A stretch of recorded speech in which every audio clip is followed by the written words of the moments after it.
Bueno, en esta ocasión vamos a ver un tutorial de cómo utilizar ciertas funciones trigonométricas. Recordemos que para varios casos son necesarias conocerlas.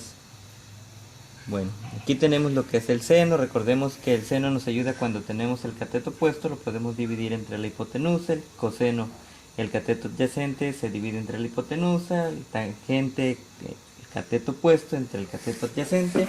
Y la cosecante, que es lo contrario al seno, que es dividir la hipotenusa entre el cateto opuesto. La secante, que es lo contrario del coseno, es la hipotenusa entre el cateto adyacente. Y la cotangente, el contrario de la tangente, cateto adyacente dividido entre el cateto opuesto. Bueno, vamos a ver un ejemplo de cómo utilizar una de ellas. En este caso vamos a utilizar la de tangente.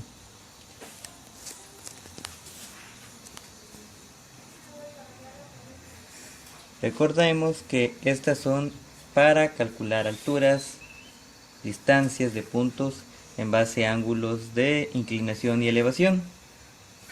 Bueno, aquí está nuestro ejercicio que dice: ¿a qué distancia del pie de una torre de 40 metros de altura deberá colocarse un observador que el ángulo de elevación a la cúspide de la torre sea de 60 grados? En este caso nos está dando dos valores, que es la altura de la torre, que tiene 40 metros, y un ángulo de elevación hacia la cúspide de 60 grados. Aquí vamos a ver la gráfica, cómo está ubicado.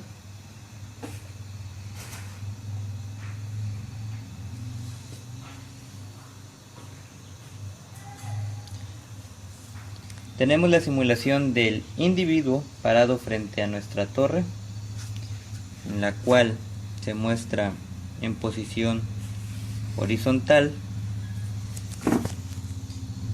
teniendo que la altura de la torre es de 40 metros. Nos falta determinar la distancia del individuo y recordemos que el ángulo que tiene el individuo a la cúspide de la torre es de 60 grados.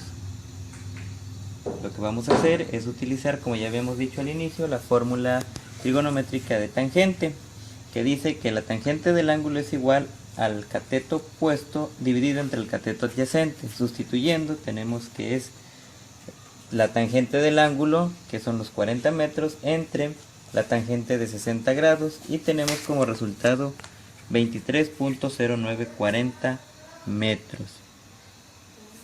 Tan fácil, tan sencillo, siempre y cuando tengamos los datos. Por lo tanto, podemos decir que la distancia es de 23.0940 metros del individuo hacia la base de la torre, la cual tiene una altura de 40 metros y un ángulo de elevación de 60 grados en su posición actual. Bueno, eso es todo, esperamos sirva para algo. Un sobró.